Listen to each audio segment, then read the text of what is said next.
Hi, നമുക്ക് Microsoft Excel ഒന്ന് പരിചയപ്പെടാം. അതിന് നമ്മുടെ കമ്പ്യൂട്ടറിനകത്ത് മൈക്രോസോഫ്റ്റ് എക്സൽ എന്ന് പറയുന്ന സോഫ്റ്റ്വെയർ ഉണ്ടോ എന്ന് ചെക്ക് ചെയ്യാം. നമ്മൾ ഈ സെർച്ചിൽ ക്ലിക്ക് ചെയ്തിട്ട് എക്സൽ എന്ന് ടൈപ്പ് ചെയ്ത് കൊടുത്തു കഴിഞ്ഞാൽ നമുക്കിവിടെ എക്സലിൻ്റെ ഐക്കൺ കാണിക്കും. ഇതിൽ ജസ്റ്റ് ഒന്ന് ക്ലിക്ക് ചെയ്ത് കഴിഞ്ഞാൽ എക്സൽ എന്ന് പറയുന്ന ആപ്ലിക്കേഷൻ ഓപ്പണായി വന്നിട്ടുണ്ട്. ഇതിനകത്ത് നമ്മൾ ബ്ലാങ്ക് വർക്ക് ബുക്ക് എടുക്കുക. ഇവിടെ നമ്മൾ എക്സലിലെ ഓരോ പേജുകളെയും ഷീറ്റ് എന്നാണ് പറയുക. അപ്പോൾ ഷീറ്റ് നമുക്ക് ഇനിയൊരു ഷീറ്റ് കൂടെ വേണമെങ്കിൽ പ്ലസ് ബട്ടൺ ക്ലിക്ക് ചെയ്താൽ അടുത്ത ഷീറ്റ് വരും. ഇനിയും ഷീറ്റ് വേണമെങ്കിൽ പ്ലസ് ബട്ടൺ ക്ലിക്ക് ചെയ്താൽ വീണ്ടും ഷീറ്റ് വരും. അപ്പോൾ നമ്മൾ എക്സൽ എന്ന് പറഞ്ഞാൽ ഷീറ്റുകളായിട്ടുള്ള പ്രോഗ്രാമാണ്. മൈക്രോസോഫ്റ്റ് എന്ന് പറയുന്ന കമ്പനി ഓഫീസിലെ വർക്കുകളൊക്കെ ചെയ്യാൻ വേണ്ടിയിട്ട് പുറത്തിറക്കിയ ഓഫീസ് പാക്കേജിനകത്ത് വരുന്ന ഒരു പ്രോഗ്രാം മാത്രമാണ് മൈക്രോസോഫ്റ്റ് എക്സൽ എന്ന് പറയുന്നത്.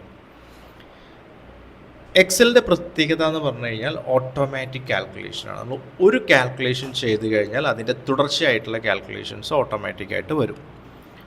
നമ്മളിവിടെ എക്സലിനകത്ത് ഇവിടെ എ ബി സി ഇങ്ങനെ കാണുന്നതിന് നമ്മൾ കോളങ്ങളെയാണ് നമ്മൾ ലെറ്റേഴ്സായിട്ട് ഡിവൈഡ് ചെയ്തിട്ടുള്ളത്, അല്ലെങ്കിൽ ലെറ്റേഴ്സായിട്ട് വിഭജിച്ചിട്ടുള്ളത്.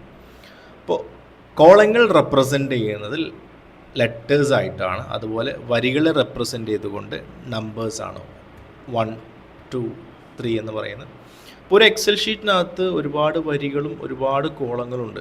നമുക്ക് എത്ര വരികളുണ്ട് എത്ര കോളങ്ങളുണ്ടെന്ന് അറിയണമെങ്കിൽ ജസ്റ്റ് ഇവിടെ മൗസ് ഉപയോഗിച്ചിട്ട് ഇവിടെ ഒന്ന് ജസ്റ്റ് ഒന്ന് ക്ലിക്ക് ചെയ്ത് കൊടുത്തു കഴിഞ്ഞാൽ മുകളിൽ കാണിക്കും 10,48,576 റോസ്, അതുപോലെ തന്നെ 16,384 കോളംസാണ് ഒരു എക്സൽ ഷീറ്റിനകത്തുള്ളത്. ഇനി ഈ ഭാഗത്തെ നമ്മൾ ഫോർമുല ബാർ എന്നാണ് പറയാം. അതുപോലെ ഇവിടെ നമ്മൾ നെയിം ബോക്സ് എന്നാണ് ഇതിനെ പറയാം. മൗസ് കൊണ്ടുവന്ന് വെച്ചാൽ അവിടെ അങ്ങനെ എഴുതി കാണിക്കും. ഇവിടെ നമ്മൾ ഹോം എന്ന് പറയുന്ന ഒരു tab, home tab, inside tab, അതുപോലെ പേജ് ലൈഔട്ട്, ഫോർമുലാസ്, അങ്ങനെ കുറേ ടാബുകളാണ്. ഓരോ ടാബിനകത്തും കുറേ കമാൻഡുകൾ കാണാം. ഈ കമാൻഡുകൾ കൂടി ചേർന്ന ഗ്രൂപ്പുകൾ കാണാൻ പറ്റും. അപ്പോൾ ടാബിനകത്ത് കുറേ കമാൻഡുകൾ, ഗ്രൂപ്പുകളൊക്കെ നമുക്ക് കാണാൻ സാധിക്കും. ഇപ്പോൾ ഫോണ്ട് എന്ന് പറയുന്ന ഗ്രൂപ്പിനകത്ത് കുറേ കമാൻഡുകൾ വരുന്നുണ്ട്, അലൈൻമെൻറ്റിനകത്ത് കുറേ കമാൻഡുകൾ വരുന്നുണ്ട്. ഓക്കെ, ഇതുപോലെ നമ്മൾ എക്സൽ വർക്ക്ഷീറ്റ് ഓപ്പൺ ചെയ്ത് കഴിഞ്ഞാൽ നമുക്ക് വർക്ക് ചെയ്യാനുള്ള ഈ ഓരോ ബോക്സുകളെയും നമുക്ക് പറയാം സെൽ എന്ന് പറയാം.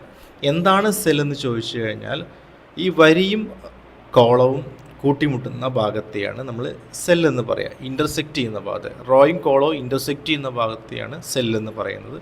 ഇപ്പോൾ എക്സലിനകത്ത് നമ്മുടെ നോർമൽ കാൽക്കുലേഷൻസ്, അതായത് നോർമൽ നമ്മൾ സംഖ്യകൾ തമ്മിൽ കൂട്ടുക, ഗുണിക്കുക, കുറയ്ക്കുക തുടങ്ങിയ കാൽക്കുലേഷൻസ് നമ്മൾ ചെയ്യൂല. നമ്മൾ സംഖ്യകൾ തമ്മിൽ കാൽക്കുലേറ്റ് ചെയ്യില്ല, പക്ഷേ നമ്മൾ സെല്ലുകൾ തമ്മിലാണ് കാൽക്കുലേറ്റ് ചെയ്യുക. സെല്ലുകൾ തമ്മിൽ കൂട്ടും, സെല്ലുകൾ തമ്മിൽ ഗുണിക്കും, സെല്ലുകൾ തമ്മിൽ ഹരിക്കും. അപ്പോൾ സെല്ലുകൾ തമ്മിൽ കാൽക്കുലേറ്റ് ചെയ്താൽ മാത്രമേ ഓട്ടോമാറ്റിക് കാൽക്കുലേഷൻ നടക്കുകയുള്ളൂ. ഇപ്പോൾ ഒരു കാൽക്കുലേഷൻ ചെയ്ത് കഴിഞ്ഞാൽ അതിൻ്റെ തുടർച്ചയായിട്ടുള്ള കാൽക്കുലേഷൻസ് ഓട്ടോമാറ്റിക്കായിട്ട് വരണമെന്നുണ്ടെങ്കിൽ നമ്മൾ സെല്ലുകൾ തമ്മിൽ വേണം കാൽക്കുലേറ്റ് ചെയ്യാൻ.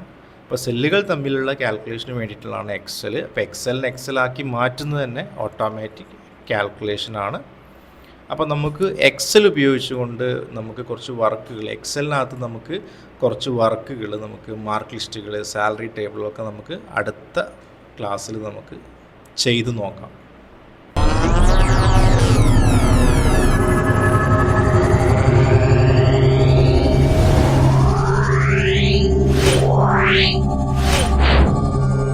Wow.